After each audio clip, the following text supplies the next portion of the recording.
Fresh रहना चाहते हैं, और सारा दिन आप कहते हैं हमारे काम ना उलझे, सारा दिन में मैं रिलैक्स रहूं, लाइट पोलाइट रहूं, और सारा दिन में मेरी तबीयत हल्की फुल्की रहे, सारा दिन में अल्लाह मुझे इंशाअल्लाह हादसों से बचाए, मुश्किलों से बचाए, नागवारियों से बचाए, जुल्म से बचाए, या मैं मजलूम हो जाऊं, अल्लाह पाक इससे बचाए, और मुझे नफ्स और शैतान के बहुत बड़े हमलों से बचाए, और बड़ी बड़ी बीमारियों से, तकलीफों से बचाए, और अल्लाह मुझे गुनाहों से बचाए, और मेरे दिल को नूरानी बनाए, और मेरे रिज़्क़ को वसी बनाए, और मेरी बरकत को, अपनी बरकत को मेरे करीब कर दे।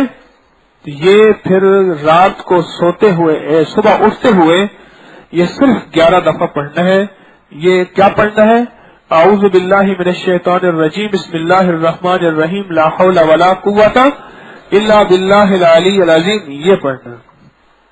अगर बेलफर्ज उस वक्त भूल भी जाए, बाद में याद आए, चाहे वो दिन के जिस हिस्से में हो, उस लम्हे की नियत करके पढ़े। एक वक्त आएगा जो बंदा खैर के अमल की कज़ा करता है, खैर के अमल की कज़ा करता है, यानी छोड़ता नहीं है, उसको हर हाल में करता है। ये शैतान उसको उस अमल को भुलवा के कहता है, कज़ा तो वैसे ही कर लेता है। एक वक्त आता है शैतान उसको भुलवाना छोड़ देता है।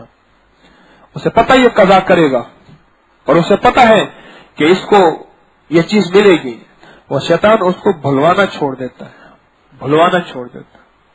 इसकी कज़ा जरूर कर ले। दिन के किसी हिस्से में खुदा न खास्ता उस वक्त भूल गए, खुदा न खास्ता उस वक्त भूल गए, तो दिन के किसी हिस्से में भी चाहे जिस वक्त याद आए उस वक्त इसकी कज़ा कर लें। चलते हुए, उठते हुए, वुजू बेवुजू, हर हालत में इसकी कज़ा कर सकते हैं।